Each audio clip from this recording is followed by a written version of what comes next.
Chapter 19. Marcus Webb.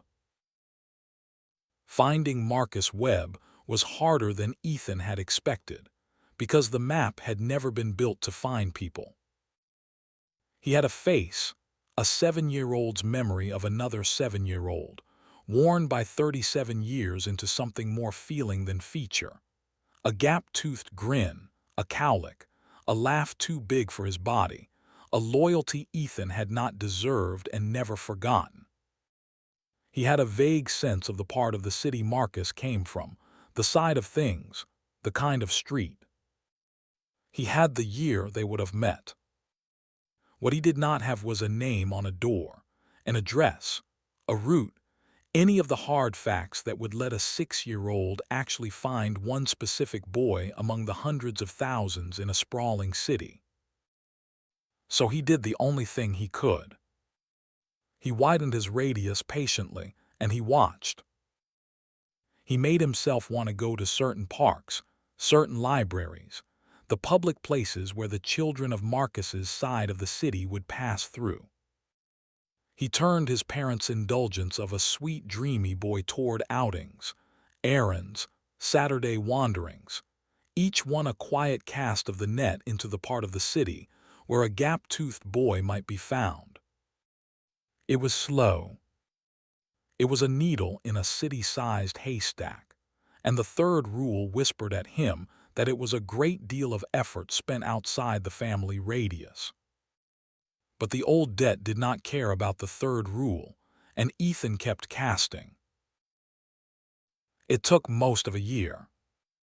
And in the end, the way these things go, it was not the searching that found Marcus but the patience that put Ethan in the right place when chance walked by. It was a gray Saturday at a park near the edge of the city, the kind of overcast Seattle afternoon that kept the crowds thin. Ethan was on the swings, ostensibly a child at play, actually scanning, when he heard it, a laugh too big for the body it came out of, ringing across the wet grass with a quality he had not heard in 37 years and recognized instantly, the way you recognize a voice from a dream the moment it speaks. His whole body went still on the swing. He turned, and there he was. Marcus Webb, 6 years old, gap-toothed, cowlicked, alive, chasing a kicked ball across the grass with his arms out and his head back, laughing that enormous laugh at nothing, at the wet sky, at the simple animal joy of running. He was smaller than the memory and brighter than the memory, and so completely, stupidly alive that Ethan, on the swing, had to grip the chains hard against the thing that rose in his chest. The boy he had failed. The boy the water took. 6 years old and laughing, with the whole stupid, senseless drowning still 8 years off and entirely preventable, running across the grass with no idea that a man from the future had been combing the city for a year to find him. Ethan got off the swing. The friendship sparked the way it had the first time, easily, instantly, the way it only does when you are 6 and the other person is the right person. Ethan did not have to engineer much. He went to where the ball had rolled and picked it up and threw it back, and Marcus's big laugh turned on him like a light, and that was nearly all it took. A thrown ball, a traded name, a shared joke about the mud, and the bond that the first life had not started until the 2nd grade began, instead, on a gray Saturday a year and more ahead of schedule, on the wet grass of a park at the edge of the city. "I'm Marcus," the boy said, planting himself in front of Ethan with the total fearless friendliness Ethan had loved him for. "What's your name? Do you want to play?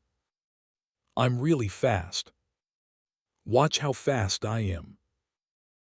"Ethan," Ethan said, and felt the name Marcus settle back into the place in him it had been torn out of, and could not quite keep his voice level. "Yeah. I want to play." And they played the whole gray afternoon, until Susan called Ethan in, and the two boys made their parents trade the small information that turns a chance meeting into a standing one, where they each lived, near enough, that they might meet at this park again. The loose, ordinary threads by which a childhood friendship gets woven.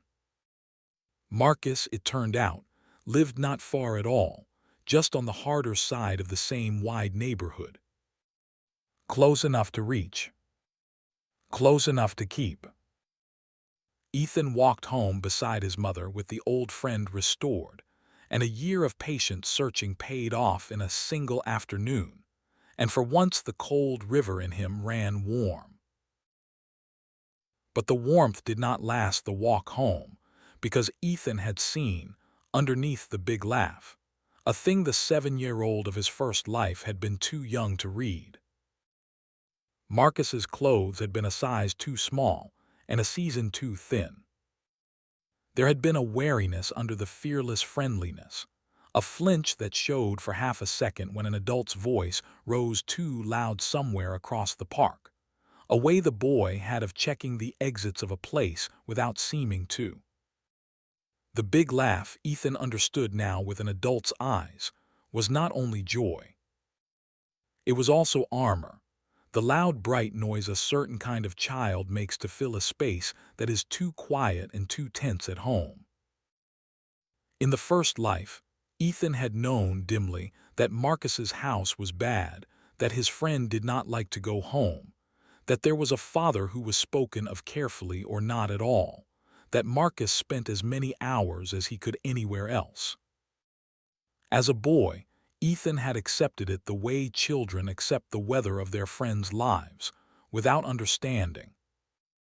As a man, looking down at the gap-toothed 6-year-old with the too thin coat and the wary eyes, he understood it completely, and it put a new cold weight in his chest.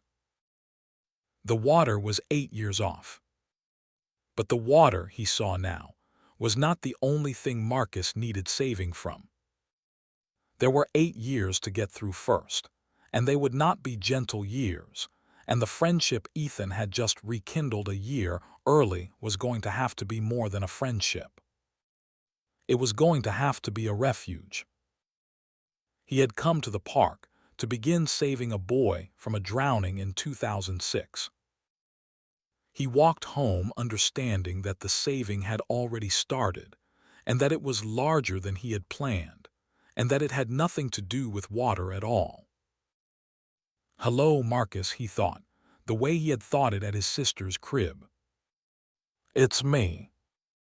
You won't know me, but I know you. I let the water take you once. Not this time. And not whatever's waiting for you at home, either, if I can help it. He added a line to the ledger that night that was not a strategy, only a vow. Marcus needs more than the day of the lake. Be his refuge. Start now.